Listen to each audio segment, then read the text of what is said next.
I guess I really don't know what Christmas is all about. Have you heard of this more recent unsolved murder? 29-year-old Elizabeth Barraza was murdered right in her driveway in Tomball, Texas. On the morning of January 25th, 2019, she was holding a garage sale right in her driveway because she was getting ready to go on her anniversary trip.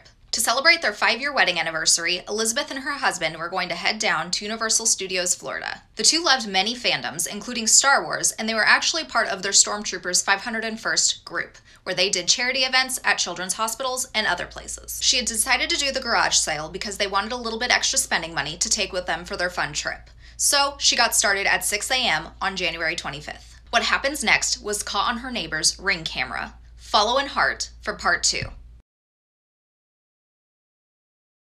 Child Killers Part 9, Joshua Phillips.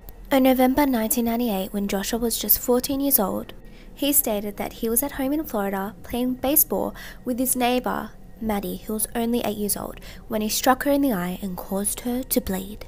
Maddie supposedly came over to Joshua's home when he was home alone and asked him to play. Joshua claimed that he panicked when he hit her and feared his father's reaction.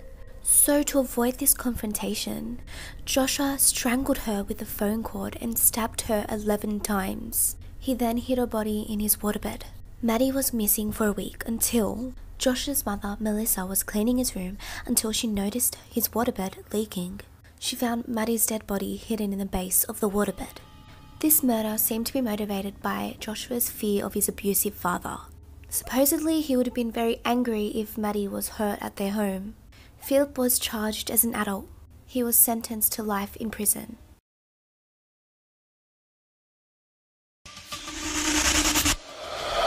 On February 19, 1994, Gloria Ramirez was rushed to General Hospital in Riverside, California. A total of 6 people attempting to work on her fainted, had shortness of breath, nausea, and even temporary paralysis. Gloria Ramirez, who's 31, was rushed to the hospital with rapid heartbeat and low blood pressure. She could hardly breathe and was answering questions incoherently. They noticed a strange oily sheen on her body, and the staff also noticed a smell that had a fruity, garlicky odor. Nurses then placed a syringe in Ramirez's arm to get a blood sample. Her blood smelled like ammonia, and there were manila-colored particles in her blood. The doctor smelled ammonia and felt dizzy. One of the attending nurses started to faint. Another nurse developed breathing problems. A third nurse passed out, and when she awoke, she was unable to move her arms and legs. 6 people were unable to treat Ramirez because they kept having strange symptoms that were somehow related to the patient. The ER was ordered evacuated. The next time you take off your shoes, you'll think of this video. As an international idol, Taylor Swift is no stranger to stalkers, but none were as weird as this guy. In 2018, 26-year-old Richard McCune drove 300 kilometers to Taylor's Rhode Island mansion and broke in. Police arrived to find Richard running around the house barefoot because he thought it impolite to keep his shoes on. The unsolved murder of the Roberson family. In the summer of 1968, the Roberson family took a vacation to their summer cabin in Good Heart, Michigan. But unbeknownst to them, a man was lurking around the cabin. On June 25th, a man used a rifle to shoot the father, Richard, through the side window, then entering through the home to kill the mother and the 4 kids. 27 days later, neighbors were playing bridge and noticed a horrible smell. They called the caretaker to check it out. When no one answered, he walked into a horrific scene. In the doorway lay Shirley, with her clothes disturbed. With further investigation, 5 more bodies were found, all receiving bullet holes, but Richard and the youngest daughter had blood force trauma as well. 2 weeks later, they had their first suspect, Joseph Scalero. He was found embezzling and had no alibi. In 1973, he committed suicide and the case is inactive. Hey guys, I'm back. So let me tell you in 60 seconds why these 2 chicks are serious sociopaths. On July 5th, 2012, Skylar Nee's 16-year-old girl snuck out of her house. The next morning, her dad went into her room and realized she never came home. Skylar's best friend Sheila comes to the house and tells her parents they snuck out to smoke some weed, but she dropped her off shortly before midnight. She also says their friend Rachel was with them. She then helps her parents search the neighborhood. The entire community begins searching for Skylar. After 2 months, Skylar still isn't found and the FBI gets involved.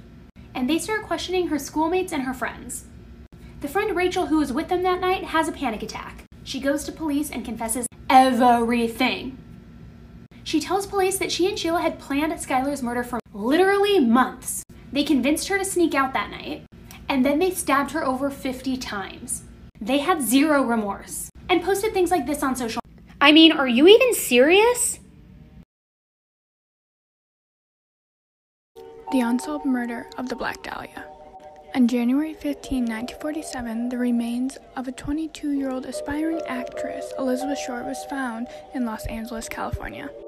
Her body was nude, cut in half, and very pale. It was mistaken as a mannequin at first. Her mouth was also cut from ear to ear to create a chilling smile. Her body was drained of blood and was cut with surgical precision, with no damage to any of the internal organs. The media gave her the nickname the Black Dahlia. With lack of evidence and abundance of false reports, the case was never solved. The killer antagonized the police by sending them letters and personal belongings from Elizabeth. This included her social security card and even her birth certificate. The top suspect is a physician named George Hoddle, but after 73 years, the case is still cold.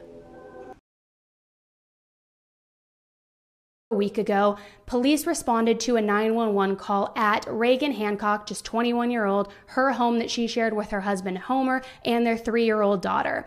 And the call came in from Reagan's mother, and she was screaming, saying, "Somebody's killed my baby." Now, Reagan was 8 months pregnant, and she was expecting that baby in early November. And so when police first arrive, they check on Reagan, and they, of course, then want to make sure that the baby hasn't been harmed. So upon further investigation, they determined that the baby had been physically removed out of Reagan's body. Yes, that is real. And again, I'm going to keep this as a short recap. Go to the previous video for the long version because I want to get into the updates. So meanwhile, as this happened, a state trooper pulled a woman over, 27-year-old Taylor Parker, and she had an infant in her lap. The umbilical cord was still attached to the baby, and the other end of the umbilical cord, which is usually attached inside the mother, was tucked into Taylor's pants. She wanted to make it look as though she just delivered this baby, so much. April 20th of 2000, Heidi Bernizakowski was dropped off at her home by her boyfriend Steven while he went to run errands. When he returned home, she was found brutally murdered. There would absolutely be no leads at first, but Steven would tell them of 2 weird things that happened before her death. The first being one night when Heidi was home alone, an unidentified male would come to the door asking if she wanted to participate in the neighborhood watch. She got bad vibes and didn't recognize him, so she sent him on his way. The other was the day before her death. They came home and noticed that the back door and the lock had been tampered with. The case would go cold for 11 years until there was a hit on DNA evidence. The match would be Colorado man Alex Bennett. They had actually met over an internet ad that him and Grant placed on for hitman services. Grant tried to say it was a scam, but then Alex decided to go through with it. The nail in the coffin for Steven was, after they were all in jail, he tried to get his cellmate to take out a hit on Grant. On Memorial Day weekend of 1996, while most students at Cal Poly San Luis Obispo headed home, 19-year-old freshman Kristen Smart stayed on campus. The night of May 25th, Kristen went to an off-campus party. At around 2 a.m., she was found passed out on a neighbor's lawn by 2 students, Cheryl Anderson and Tim Davis. They picked her up and were walking her back to her dorm hall when they were joined by student Paul Flores. Cheryl and Tim left to go to their own residences while Paul stayed with Kristen. He then continued to walk with Kristen until he reached his dorm hall. He then left her and she walked to her dorm hall by herself, which was 40 yards away. When her roommates noticed that she hadn't returned to her room, they notified campus police. Campus police didn't begin to investigate her disappearance until a week later. Several searches have been conducted over the years and even a bloody earring was found but was lost by police. To date, Kristen's body has not been found and no one's been charged in her disappearance.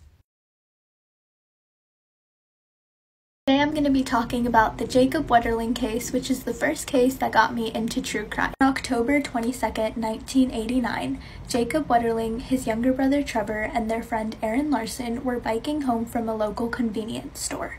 They were then approached by an armed man wearing a mask.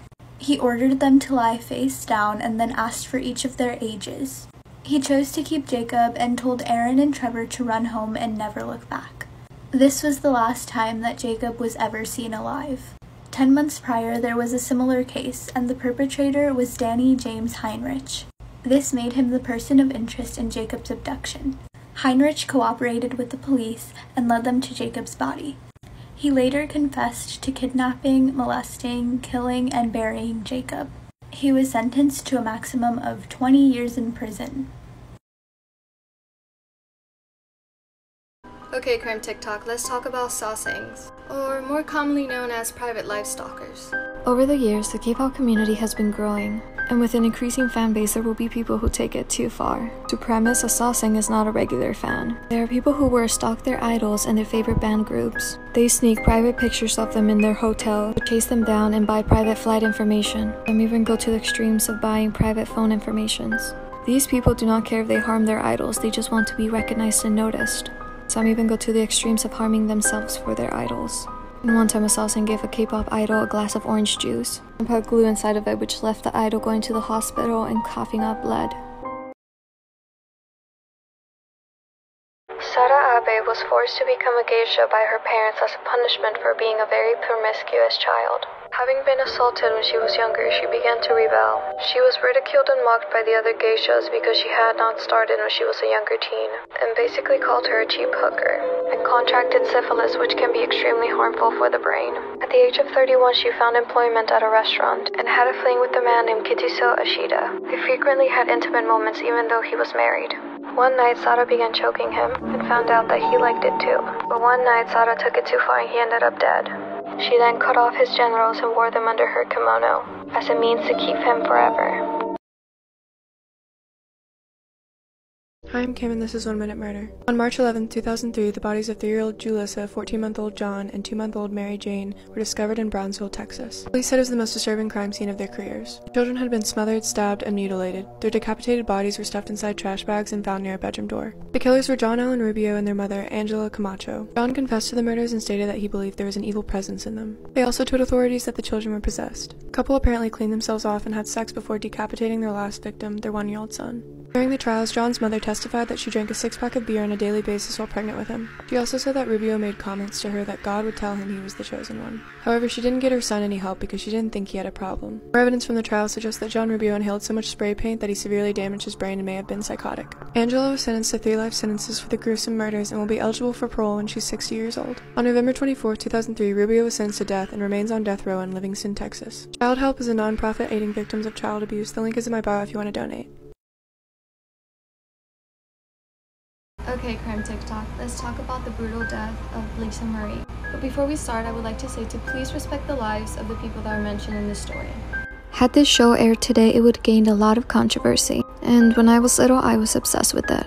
Soon-to-be brides are placed in a mansion in order to compete in challenges and gain the perfect wedding. But what made the show stand out was that with every challenge that you won, you were able to get a plastic surgery. Competition was fierce as a perfect wedding was on the line, along with head-to-toe dream makeover. This sounds like a dream, live in a mansion, compete, and in hopes to get any surgery done. But what came after the show was anything but a dream. Lisa Marie was a well-liked character. Not only did she have a great personality, but she was also relatively insecure, which made her more relatable. Lisa Marie then pursued a master's degree in nursing. Lisa Marie would also volunteer to help a nursing student on the days that her husband was not home, and have meetings around 3 a.m. She also loved to party, but she never would have guessed this party would have been her last. Part 2 coming real soon. Hi, I'm Cam and this is 1 Minute Murder. Elizabeth Wettlaufer was born in Woodstock, Ontario and raised by controlling parents. Growing up, she was severely bullied. In college, her parents put her through conversion therapy because they were extremely homophobic. Elizabeth would go on to marry a woman named Sheila Andrews, a prison cafeteria worker. Sheila described Elizabeth as somewhat childish with a short temper. Despite working in a long-term care home for the elderly, Elizabeth had no interest in helping Sheila's deteriorating mother. Elizabeth began poisoning patients at her work. Her first murder was a 51-year-old World War II veteran and father of 6, James Silcox. She killed him on August 11, 2007, and would proceed to kill 7 more people over the next 7 years. Elizabeth claimed she knew the difference between right and wrong, and the reason she killed was due to her uncontrollable surges. She would feel a red surge and then hear laughing and cackling coming from the pits of hell. She targeted elderly white people of both genders and would kill them by injecting them with insulin. Her victims were aged 68 to 96 years old. On September 16, 2016, Elizabeth went into a drug rehabilitation program. That's where she would confess to all the murders. Elizabeth is known today as one of Canada's worst serial killers and is now in a psychiatric hospital in Montreal. This is the story of a 5-year-old Canadian girl who vanished back in 2004. Her name is Tamara Keepness, and she disappeared from her home in Regina, Saskatchewan On the evening of July 5th, 2004, Tamara's mom, Lorena, and her partner Dean had gotten into a fight. This prompted Dean to leave, and he ran into his friend Russell, who was a family friend and also his roommate. Lorena put her 6 children to bed and then left to go have a drink with a friend down the street, leaving her eldest daughter, 11-year-old Summer, in charge. Later that night, Lorena had left her friend's house to go to the liquor store to pick up more booze. On her way back from this liquor store to her friend's house, she stopped by her house to check on the kids. Everything seemed fine, and she told Summer to make sure all the doors were locked and to not answer the door for anybody. Lorena then left, and she would never see Tamara ever again. Stay tuned for part 2. The Disappearance of Tamara Keepness, Part 2. At 2 a.m., Russell Sheepskin, that family friend that Dean had gone drinking with, came back to the house. He wanted to check on the children and had lost Dean at some point during that night and could not find him. He claimed that when he entered the house, he saw Tamara sleeping on the love seat. Russell then headed to the porch to smoke a cigarette, and then Dean had actually shown up and come home. Now these two got in a fist fight, like a really brutal fight, but Russell claims that it wasn't loud enough that the kids could have heard. I could not find anything about what they were fighting about, but clearly it was something serious. Dean then left to go sleep at his aunt's house, and he arrived there around 5:30 a.m. Now the reason it took so long is because he kept passing out because he was so drunk. Russell then went to the hospital to go get himself some stitches. He said he went out the back door but didn't lock it on the way out. And that was the last time that they would ever see Tamara. Stay tuned for part 3. The Disappearance of Tamara Keepness, Part 3. Lorena had returned home around 3:15 to 3:30 a.m., so right after the two guys got in that fight. She crawled through the front window because the front door was still locked. Although she was quite drunk, she does remember seeing her other child, Tanis, and Summer sleeping in the living room when she arrived home, but she does not remember seeing Tamara. Lorena then fell asleep on the couch. Later that morning, Tamara's brother, Rain, was asleep in bed, but he was woken up because he felt the bed move next to him, but he just thought it was Tamara getting up. He didn't know what time it was, but all he knew was that it was light outside. What's interesting is the kid's grandma then showed up at the house, but she found the front door unlocked. It's now 10:30 a.m. and Lorena has prepared breakfast for all the kids, but Tamara didn't show up. She sent one of the kids upstairs to go and grab her, but they came back and said Tamara wasn't there. Stay tuned for part 4. The Disappearance of Tamara Keepness, Part 4. After realizing Tamara was missing, the family went off and did their own search, but were unsuccessful. The family then called the police, and Tamara was officially reported as a missing person at 12:15 p.m. Thus began the largest search in Regina's history. Tamara is still missing to this day. It's important to note that Tamara's mom, Lorena, admitted that she has not made the best life choices. She's a residential school survivor, and she grew up in a very abusive household. There is so much more to this story and so many theories, and I'm gonna do a podcast episode on it soon. At around 3 a.m. on July 23, 2007, Stephen Hayes and Joshua Komisarjevsky broke into the home of the Pettit family in Cheshire, Connecticut. Dr. William Pettit, his wife Jennifer, and their 2 daughters, Haley and Michaela, were all home at the time. Dr. Pettit was sleeping on the couch when the men entered through the basement and struck him 4 to 5 times with a baseball bat, and then restrained him with zip ties and a rope. The men then went upstairs and restrained Jennifer and her 2 daughters. They ransacked the house for cash and took Jennifer to a bank to withdraw $15,000. Jennifer told the teller she was being held hostage and the bank called 911. Police set up a perimeter around the house, but they did not reveal their presence. Back at the house, Stephen then raped and strangled Jennifer, and Joshua raped Michaela.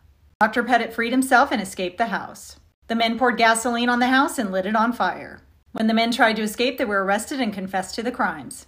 Hayes and Komisarjevsky were convicted and sentenced to life in prison.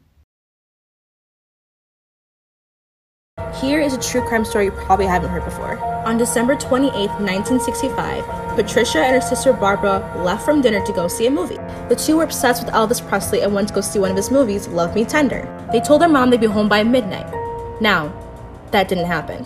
People confirm they saw the two sisters at the movie theater, and in fact, Dorothy Weinhardt was the last person to see them alive at the concession stand. So the movie ends, and around midnight, the mom sends the 2 older siblings to go get the sisters, who are just not there. And by 2 o'clock in the morning, the girls were still not home. Mother grew terrified. Investigators started looking for the girls, and they received so many leads they didn't even know where to start. Police then speculated the girls ran away to Tennessee to go see Elvis Presley, and that's why they were not home. Now, Elvis Presley caught on to this news and urged the girls to return home and hoped for their safety. Their bodies were found by Leonard Prescott, and it was discovered they died soon after they went missing. Their murders remain unsolved today. Comment down below who you think did it. This is the disappearance of Johnny Gosch. On September 3rd, 1982, the family attended a football game where one of the sons were playing. Johnny asked to go get some popcorn, which his mother allowed. The parents found him talking to a police officer, which they found very odd. Now, they allowed him to stand where they could see him, but again he disappeared and they found him under the bleachers talking to this police officer, which was again very odd. Now, Johnny requested that he deliver the paper by himself on Saturday morning of September 5th, 1982. Witnesses say they saw a man asking Johnny for directions. Johnny later told another paper boy that the man actually frightened him. Johnny was followed and then snatched by two men who held him down in an old Fairmont. Police originally thought that he was running away. There was evidence that he was still around. There were sightings and writings that he left behind. His mom learned that the organization that took Johnny had links to the CIA, military, and politicians.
This is the murder of Cassie Jo Stoddart.